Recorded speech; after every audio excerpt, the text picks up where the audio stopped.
Assalamualaikum warahmatullahi wabarakatuh.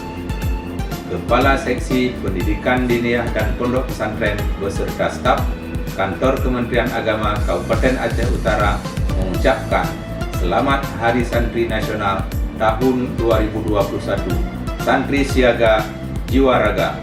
Assalamualaikum warahmatullahi wabarakatuh.